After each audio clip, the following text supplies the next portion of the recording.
साहब की भी बात बताते चले, जिन्होंने कल हरियाणा और जम्मू कश्मीर में इंतखाबी दंगल मुकम्मल होने के बाद अपना बयान जारी किया और भारतीय जनता पार्टी हेडक्वार्टर पर एक इज्तिमा से खिताब करते हुए कल जहां वजीर आज़म ने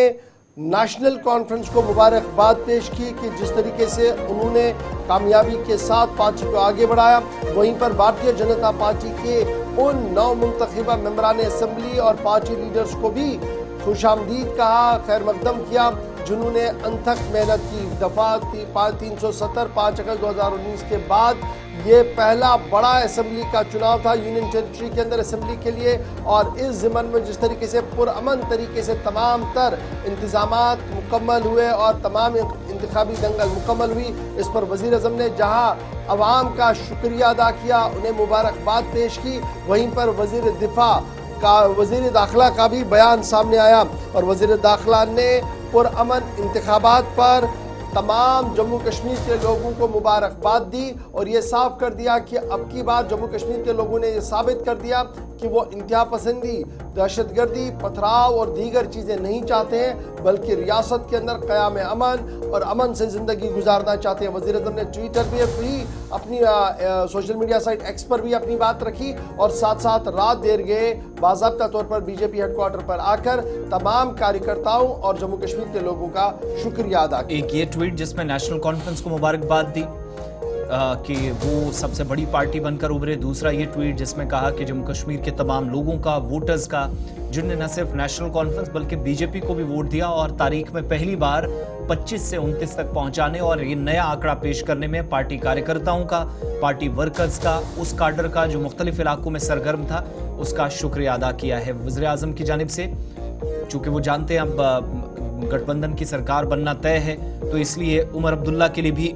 बल्कि उनकी पार्टी के लिए उन्होंने ये दूसरा ट्वीट किया जिसमें कहा कि मैं कॉम्प्लीमेंट करता हूं या मुबारकबाद पेश करता हूं नेशनल कॉन्फ्रेंस को भी, सबसे बड़ी जमात वो बनी है। जब उनकी जानिब से ये ट्वीट आया तो उमर अब्दुल्ला की जानिब से शुक्रिया अदा किया गया। वज़ीर आज़म का न सिर्फ शुक्रिया अदा हुआ बल्कि ये भी इशारा कर दिया कि हिकमत अमली क्या रह सकते। उन्होंने कहा कि मजबूत ताल्लुकात मरकज़ के ज़ेर इंतज़ाम और मरकज़ के दरमियान होने चाहिए या बनाए जाएं, ताकि आम शहरी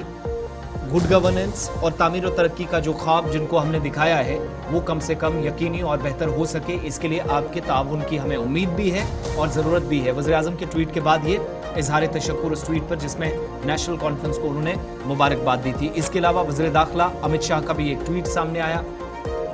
जिसमें उन्होंने जम्मू कश्मीर के लोगों के लिए कहा कि जम्मू कश्मीर की जनता ने भाजपा को इस विधानसभा चुनाव में सबसे अधिक मत प्रतिशत का आशीर्वाद दिया है और भाजपा को अब तक के इतिहास में सबसे अधिक सीटें मिली हैं। इसके लिए मैं जम्मू कश्मीर की जनता का हृदय से आभार व्यक्त करता हूं। साथ ही भारतीय जनता पार्टी जम्मू कश्मीर के सभी कार्यकर्ताओं को उनके अनथक जो कोशिशें हैं, परिश्रम है, उसके लिए बधाई देता हूं। मोदी जी के नेतृत्व में उनके मुताबिक भाजपा जम्मू कश्मीर के विकास और सुरक्षा के लिए संकल्पित है, पुरअज़्म है। जम्मू कश्मीर को उनके मुताबिक आतंक